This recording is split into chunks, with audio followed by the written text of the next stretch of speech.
আসসালামু আলাইকুম। পঞ্চম শ্রেণীর প্রিয় শিক্ষার্থীরা, কোর্সটিকার নতুন একটি ক্লাসে তোমাদের স্বাগতম। ইউনিট 1 থেকে আজকে আলোচনা করব 2.1 এই অ্যাক্টিভিটি নিয়ে। ইতিপূর্বে আমি তোমাদের সাথে এই 1 ইউনিটের যেই দুইটি অ্যাক্টিভিটি ছিল সেগুলো নিয়ে আলোচনা করেছিলাম। তো 2.1 এখানে আমাদেরকে 5টি প্রশ্ন দেওয়া হয়েছে। এই প্রশ্নগুলোর অ্যান্সার তোমরা কিভাবে লিখবে সেটি মূলত আমি তোমাদেরকে বুঝিয়ে দেব। তবে তার আগে তোমাদেরকে এই প্রশ্নগুলোর উত্তর দেওয়ার আগে অবশ্যই তোমাদেরকে এর পূর্বে যেই ডায়লগটি রয়েছে রূপা, রিনা এবং ওমরের মধ্যে যে কথাগুলো হয়েছে এখান থেকে তোমাদের এই লেখাগুলো পড়ে নিতে হবে। এই লেখাগুলো যদি তোমরা পড়ো তাহলেই মূলত তোমরা ওই প্রশ্নগুলোর উত্তর দিতে পারবে। তো এর আগের ক্লাসে আমি কিন্তু এই লেখাগুলো, এই যে ডায়লগটি, আমি তোমাদেরকে বাংলায় অর্থসহ বুঝিয়ে দিয়েছি। তোমরা এখনও যারা সেই ক্লাসটি দেখোনি অবশ্যই আমাদের এই চ্যানেল থেকে সেই ক্লাসটি দেখে নিতে পারো। তো আমি আশা করছি তোমরা সেই ক্লাসটি দেখে নিয়েছো। তো এবার চলো আমরা এই প্রশ্নগুলোর সমাধান কিভাবে লেখা যায় সেটি আমরা দেখে আসি। শিক্ষার্থীরা, আমরা আলোচনা করছিলাম ক্লাস 5-এর English for today chapter wise solution unit 1 at the library. দেখো, আমাদের অ্যাক্টিভিটি হচ্ছে 2.1। আমাদেরকে বলা হয়েছে পেয়ার ওয়ার্ক। পেয়ার ওয়ার্ক মানে হচ্ছে জোড়ায় জোড়ায় কাজ করা। Ask and answer the questions. নিচের এই প্রশ্নগুলো আমরা একে অন্যকে জিজ্ঞেস করব এবং আমরা প্রশ্নগুলোর উত্তর জানব। আমাদের প্রথম প্রশ্ন, হোয়ার আর রিনা অ্যান্ড ওমর? রিনা এবং ওমর তারা কোথায়? প্রশ্ন করা হয়েছে হোয়ার, কোথায়, তারা কোথায়, রিনা অ্যান্ড ওমর তারা কোথায়? অ্যান্সার আমরা লিখব যে Rina and Omar are in the public library. Rina এবং ওমর তারা পাবলিক লাইব্রেরিতে রয়েছে। বিতে বলা হয়েছে ওয়াই ডু দে গো দেয়ার? তারা সেখানে কেন গিয়েছিল? শিক্ষার্থীরা, তারা সেখানে কেন গিয়েছিল? তো আমরা লিখব দে গো দেয়ার টু রিড বুকস। তারা সেখানে গিয়েছিল বই পড়ার জন্য।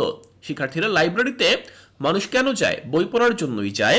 তো রিনা এবং ওমর তারাও কিন্তু সেখানে বই পড়ার জন্যই গিয়েছিল। তো আমরা লিখব দে গো দেয়ার টু রিড বুকস। তারা সেখানে বই পড়ার জন্য গিয়েছিল।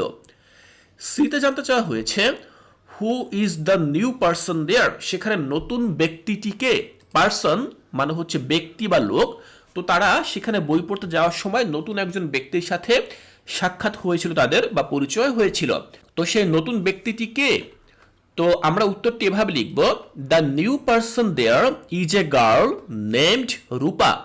সেখানে নতুন যে লোকটি ছিল সে হচ্ছে একটি মেয়ে যার নাম হচ্ছে রূপা। তোমরা গত ক্লাসে যেই ডায়লগটি পড়েছো আমি তোমাদেরকে পড়ে শুনিয়েছি, সেখানে কিন্তু তোমরা জেনেছ যে রূপা হচ্ছে সেই নতুন মেয়েটি। এরপর ডি এ বলা হয়েছে what kind of books Rina and Omar like?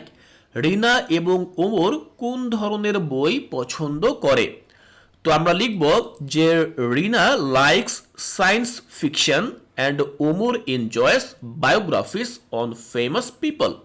দেখো, রিনা সে পছন্দ করে সায়েন্স ফিকশন। সায়েন্স ফিকশন মানে হচ্ছে বৈজ্ঞানিক কল্পকাহিনীর বই, সে এগুলো পছন্দ করে। আর অপরদিকে ওমর পছন্দ করে কি? দেখো, বায়োগ্রাফিস অন ফেমাস পিপল মানে জনপ্রিয় ব্যক্তিদের বায়োগ্রাফি বা তাদের জীবনী নিয়ে যে বইগুলো লেখা হয় সে ওই ধরনের বই পছন্দ করে।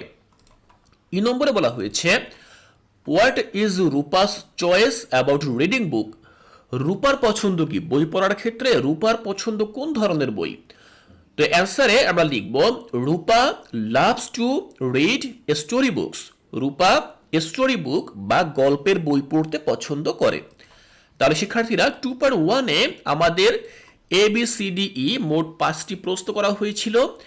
এই 5টি প্রশ্নের উত্তর আমি তোমাদেরকে বাংলায় অর্থসহ বুঝিয়ে দিয়েছি যে কিভাবে তোমরা লিখবে। আমি আশা করছি এখান থেকে তোমাদের বুঝতে আর কোনো অসুবিধা নেই। এর পরবর্তী ক্লাসে আমরা পরবর্তী যে অ্যাক্টিভিটি 3.1 ল্যাঙ্গুয়েজ ফোকাস, এই অ্যাক্টিভিটিটি আমি তোমাদেরকে বুঝিয়ে দেব। এখানে ঠিক কি বোঝানো হয়েছে তা আমি এর পরবর্তী ক্লাসে তোমাদেরকে বাংলায় অর্থসহ বুঝিয়ে দেওয়ার চেষ্টা করব। তাই শিক্ষার্থীরা, কোর্সটিকার পরবর্তী ক্লাসগুলো দেখার আমন্ত্রণ জানিয়ে আজকের এই ক্লাসটি এখানেই শেষ করছি।